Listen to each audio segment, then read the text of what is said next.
Well, it's hearing day in the Pac-12. Legally speaking, we're all trying to hear what's going on. So, what should we expect today? Maybe as much as you think, and maybe not. You are Locked On Pac-12, your daily podcast on the Pac-12 Conference. It's the Locked On Podcast Network, your team every day.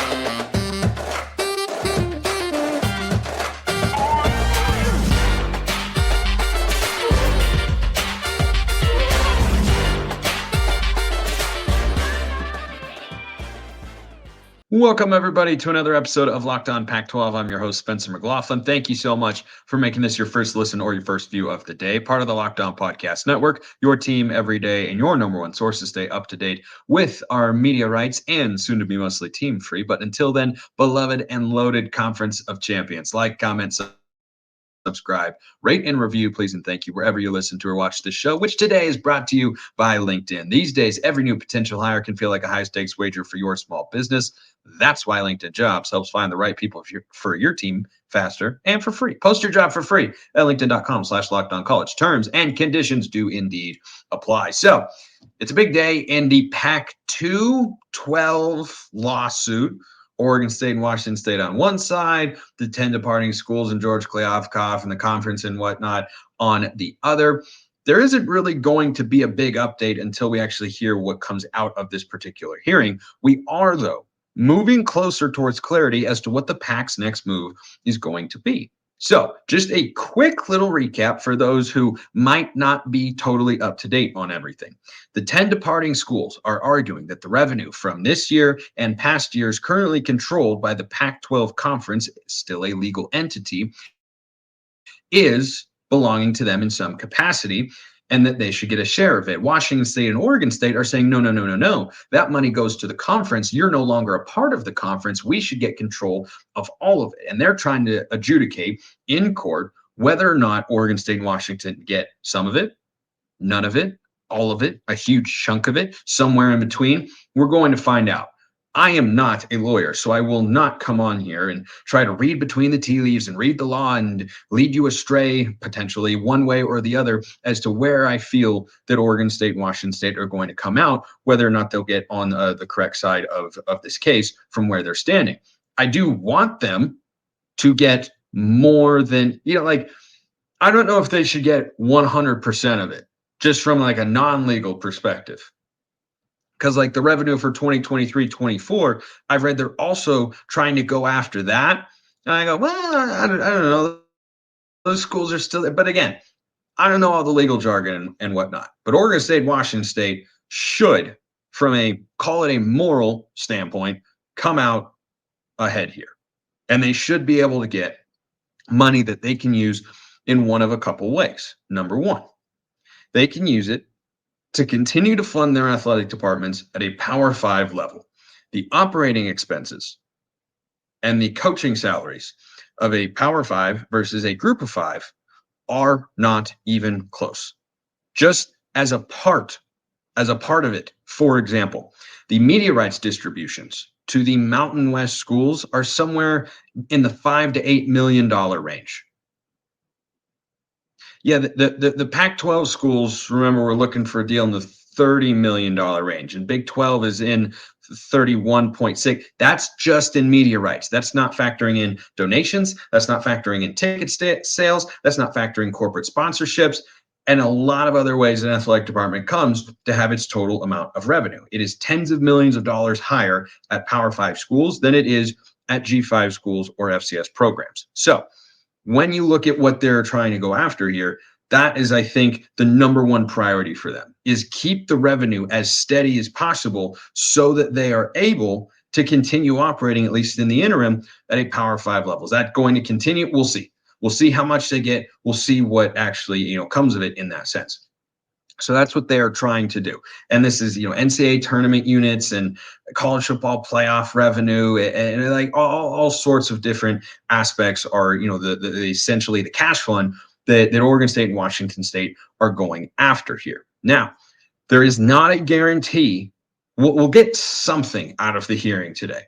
We might not get everything. And that's what I want people to be prepared for and understand is this is something that is potentially going to get all resolved today, and it might also have an appeal to it.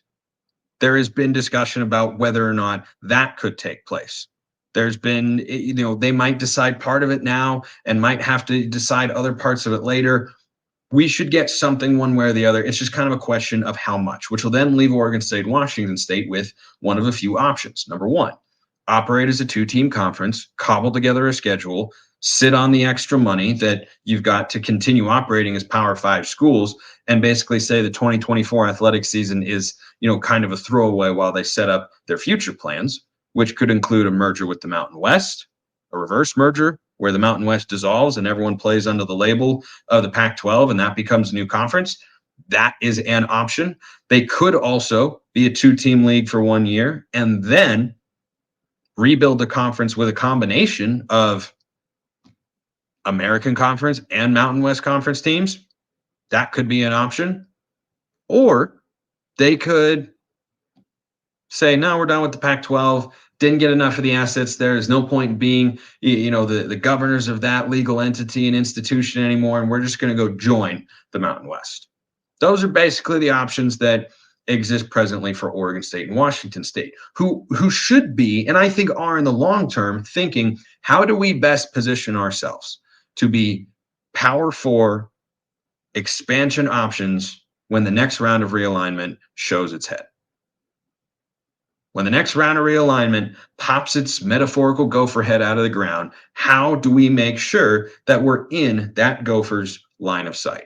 Whether that's the ACC or the Big 12, I don't know. But that is where they should be thinking long term. But in the short term, there's about a 6 to 7 year gap, probably maybe 5 years before that comes up, and they have to be able to position themselves in as strong a place as they possibly can. And once that lawsuit, once the hearing happens and everything, gets adjudicated the way that, what I have no idea what that's going to be. We're all waiting to see what the outcome is. Then we'll have a better idea of what the options actually are financially, what sort of, debts and liabilities they have to take on, what sort of assets they control. The other thing that I don't think it's talked about much is if Oregon State and Washington State plays a two-team conference in 2024, the Pac-12 does not presently have a media deal. What have I been saying in my intro to this show for a long time? One day I might change it. I don't know if I'm ever going to be able to. There's no media deal. There is still the Pac-12 network. That still exists. But if you're Oregon State and Washington State, are you willing to go an entire season where the biggest platform you play a football or basketball game on is the Pac-12 network? Maybe. If it were only for a year, maybe that'd be the case. But that's kind of a weird element and something that makes some form of alliance, whether it's a scheduling alliance or a merger or joining with or a reverse merger or something with the Mountain West, a very real possibility, because I look at that and say it's a component here. You're not going to go back to the table and talk to Apple and say, hey, remember that deal that you'd proposed? Yeah, let's get back into that. And oh, by the way, we've got two teams here. I mean, maybe they'd pick up a couple games. That's kind of an interesting thought as I record this show, because Apple TV is just kind of like dabble in things here and there. Like they're a rights holder for the MLS, but they only have a couple games for Major League Baseball. Right? They have like select few matchups that they televise. Maybe they do that and say, yeah, sure, we'll broadcast this, dip our toe in the water, so to speak, in the college football world. I don't know, but that's kind of what's at stake. We don't know what the outcome is going to be just yet. Once we do, we'll have a better idea of what Oregon State and Washington State's next move can be and what it should be. Now, with regards to the college football playoff, there is something that is kind of being underreported, or at least under-discussed in my view, that is definitely relevant to this situation. The Jace case from Jace Medical is relevant to everybody's situation, because you don't want to be caught unprepared in today's world. Everyone should be empowered to care for themselves and their loved ones during the unexpected. Jace handles everything from online evaluation to licensed pharmacy medication delivery and ongoing consultation and care. Go get your Jace case today. The Jace case provides 5 life-saving antibiotics for emergency use, and all it takes to get a Jace case is fill out a simple online form, and in some cases, jump on a quick call with one of their board-certified physicians. Get ongoing care from their physicians on any treatment-related questions. Doctor-created, doctor recommended. If you or someone you love would love to get some peace of mind by having years supply of any daily medication, go to jacemedical.com to see if it's offered for you. Remember, use promo code LOCKEDON for $20 off your purchase at jacemedical.com. So something I saw on the ESPN ticker the other day that just kind of got swept under the rug a little bit, it was just kind of there, is that the College Football Playoff Committee, instead of what is currently the plan for 2024 and beyond in the 12-team playoff that I lament so much, because so many of these games that were playing out down the stretch would just, not mean as much. Like, oh my gosh, what if Alabama does it? What if that? Well, not going to matter in a 12-team playoff. Everybody will get in. So anyway, that's a brief synopsis for those of you that are new here. I thank you for being here, by the way. But that's a brief synopsis of why I'm not a fan of the 12-team playoff. So when you look at what they are currently doing, it's the 6 highest ranked conference champions and 6 at-large spots. That format was presented, approved, and brought to the public when the Pac-12 was still a thing. And at the very least, the Pac-10 was going to exist with everyone except the Los Angeles schools. I think that would have flown and been okay. It did not inherently guarantee each conference that particular spot, but there is now going to be real discussion, and has been, of a 5+7 model. The 5 highest ranked conference champions and 7 at-large berths, which, spoiler alert, is going to give another slot to the Big Ten or the SEC. I know. Hot take from this guy here, which obviously I'm not in my usual setup. I'm on the road with the Southern Utah men's basketball team. So I'm up in Logan, Utah, recording this podcast from a hotel room right now with some pretty awesome Wi-Fi. So shout out to Spring Hill Suites. But I think that is telling about what the path forward for Oregon State and Washington State could be. Because one thing that has always been in the back of everybody's minds with this pending conference relegation that Oregon State and Washington State 1,000% do not deserve, is that if you are in, let's say they just joined the Mountain West, no reverse merger or anything, but they just joined the Mountain West, the highest ranked group of 5 conference champion is going to get into the 12-team playoff every year. That's part of the appeal of this 12-team format. The thinking behind it was we have 5 power conferences, and those conference champions should automatically get in, which is really stupid, but that's where we are. So the thinking was the Power 5 and then 1 group of 5, and then we'll have 6 at-large berths, which we all know are going to be split amongst the power conferences. If you had a 6+6 model in a Pac-2 world, there isn't actually a guarantee of the Oregon State, Washington State Pac-2 champion being one of the highest ranked conference champions, because what sort of schedule could they put together? I don't know. You don't know. Now in 2024, it could have worked out really well for Oregon State, but reportedly this model is being presented, and the obstacle that it faces is, my understanding, they need unanimous support in order to change it. And one of the people that has a vote is Kirk Schultz. He's the president of Washington State University. Not exactly in his best interests to say, yeah, sure, we'll just give another at-large spot to one of the conferences that we aren't currently a part of. That limits his team's ability to get into the college football playoff. Now, the 5+7 model reportedly is going to be presented. I have also seen reports that Kirk Schultz is a little bit more open to different options here. What does that say about Oregon State and Washington State and their future? It would indicate to me, just on the surface, and it's a very surface level, kind of story and level of reporting that we've got on it at this point, But him being open to the 5+7 model makes me think that he's got an idea of what conference the Beavs and the Cougs are going to be in come 2024. And he feels that whatever conference that is gives his team a chance, if they're the conference champion, to be the highest ranked champion among the group of 5 and therefore get into the 12-team playoff. That is my suspicion, but it is still, that's a very preliminary, that's a very early conclusion. That's like making short ribs, which is done over many hours when done properly, right?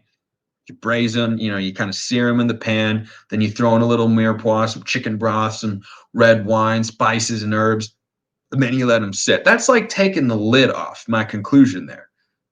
30 minutes into, let's call it a 2-hour cooking process, low and slow, and saying, oh yeah, I think these are going to work out really, really well. Right now, we see everything. The colors coming together. The smell is really good. There's still a ways to go, and a lot of things could change between now and then. You could at one point in time learn that you forgot to add the chicken broth, and you're not going to get the flavor that you actually really wanted there. You could overcook the ribs, and they're not as tender as you want them to be when you sit them on a bed of mashed potatoes, right? So still lots to get to there. And I think that that's noteworthy, though, and that you should be aware of it. And the other part of it, too, is that the leagues, whatever conference is going for an automatic qualifying spot, has to have 8 members to get the AQ. So Oregon State and Washington State would have to have a non-2-team conference. They could still be the Pac-12 in 2024, but they wouldn't qualify for an AQ as a conference champion, which I think makes a lot of sense. They could still get into the 12-team playoff as the Pac-12 in 2024. Why? Because they could get an at-large berth, depending on the schedule they're able to put together. Think about this. Oregon State, let's say they beat Washington, lose to Oregon, and win a good bowl game against a solid team. They go 10-3 again. What was their preseason ranking this year? It was close to 15, if memory serves. I think it was 15 or 16. And what exactly do you need to be to get one of those potentially 7 at-large berths?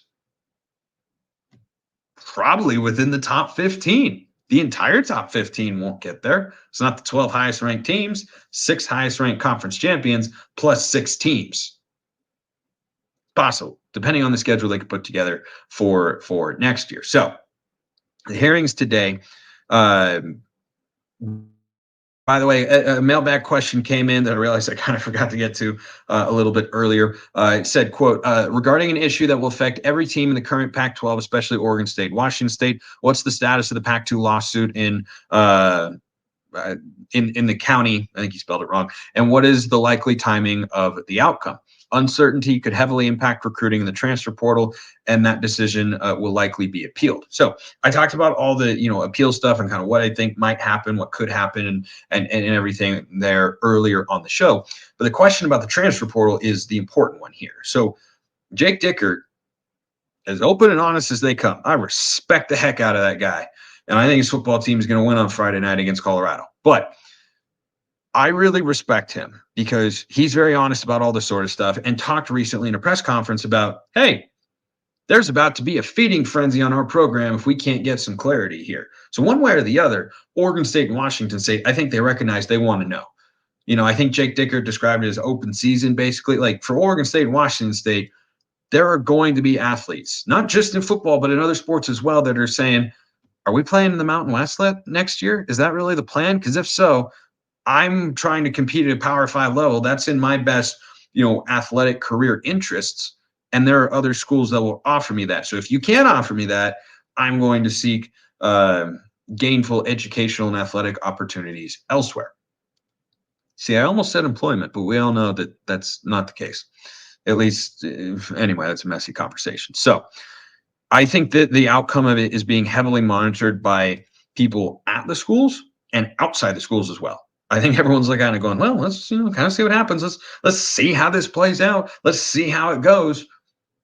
Because if Oregon State and Washington State are left with not like, let's say the worst comes to pass, they get almost none of it, and they say, all right, we have to just say the Pac is done and we're going to go join the Mountain West and play under that label. There's going to be a lot of roster rebuilding and, God forbid, some coach reshuffling perhaps at those schools, because it'd be pretty tough. So that's where they currently stand. Couple things we got to get to wrap up today's show.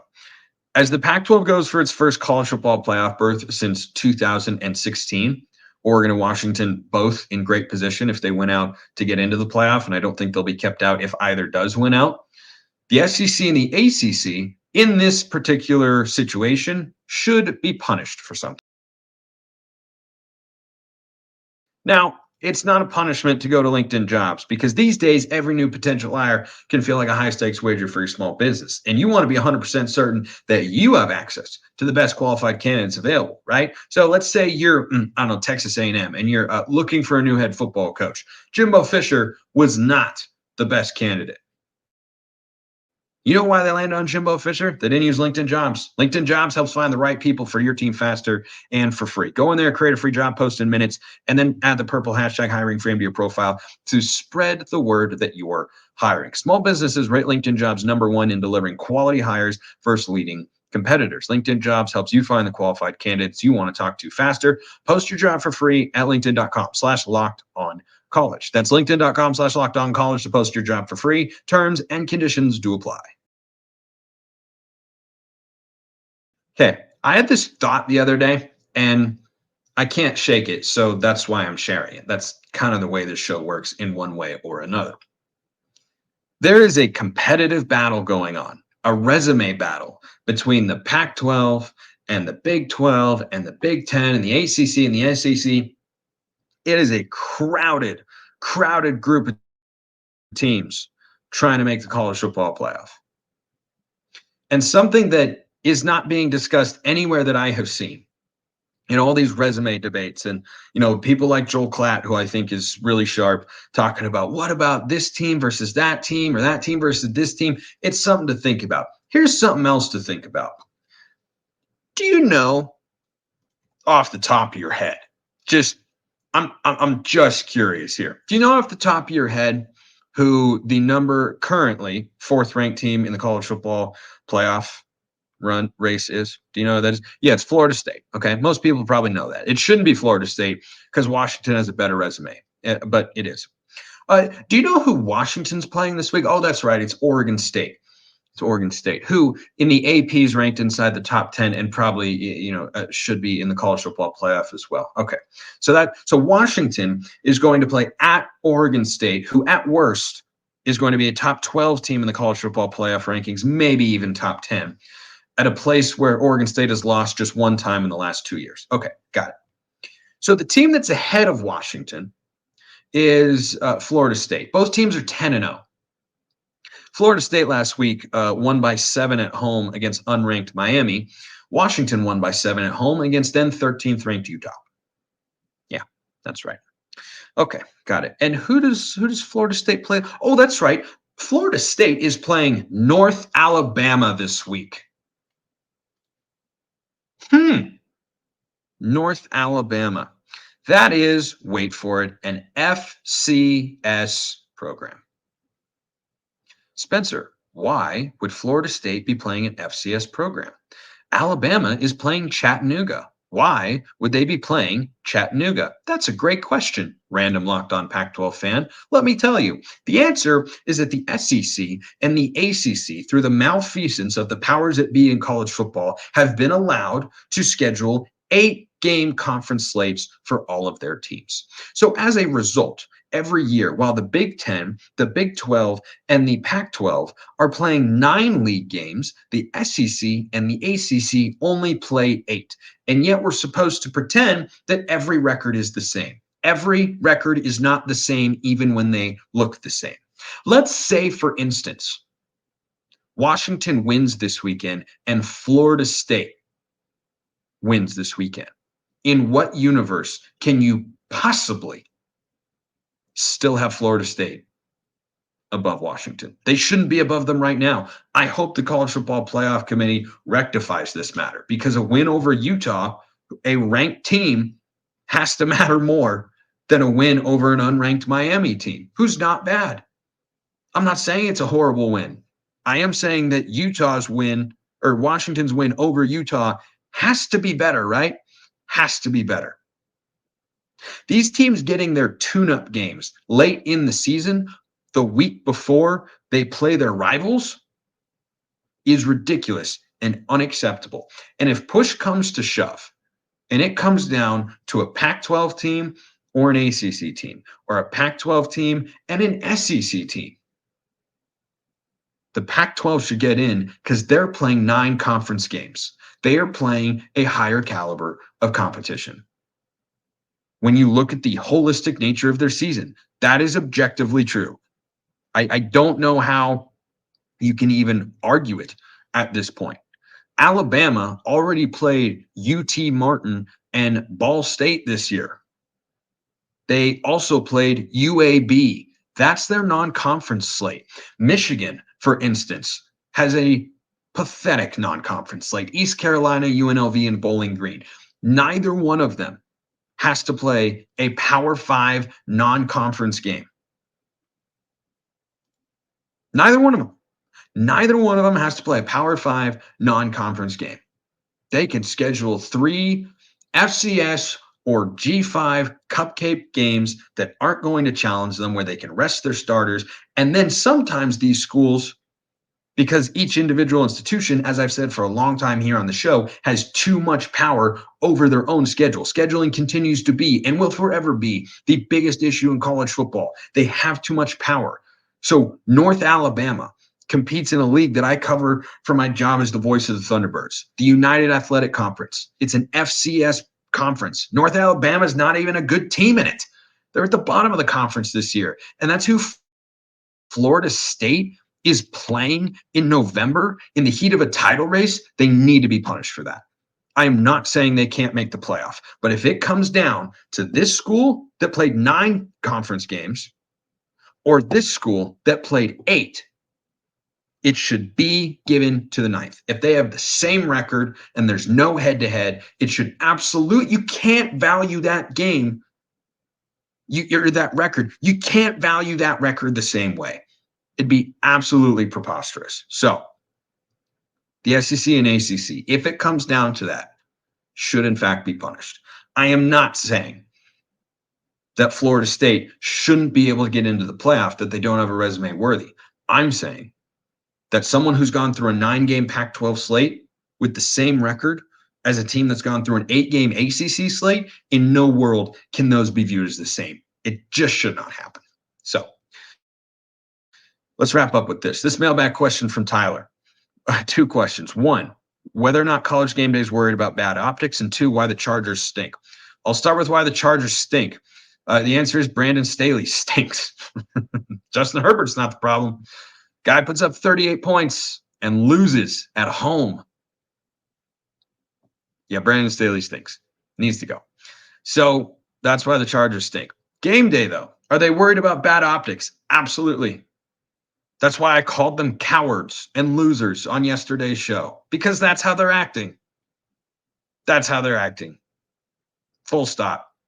It is straight cowardice and a loser mentality to be worried about going in and potentially getting booed or being part of a major network that covers college football to a place and being in front of fans at a place that's being left behind by realignment that is heavily influenced by television. It's a bunch of utter cowardice, and I don't care for it, as I talked about on yesterday's show. Those are absolutely the reasons. They wanted to avoid it, and so they went to hide behind the Jonas Brothers at James Madison. It's so bad it shouldn't be true, and yet it is. Oh well. That's the world that they have chosen. Appreciate everyone listening. I'll see you next time, and until then, hope you have a wonderful rest of your day.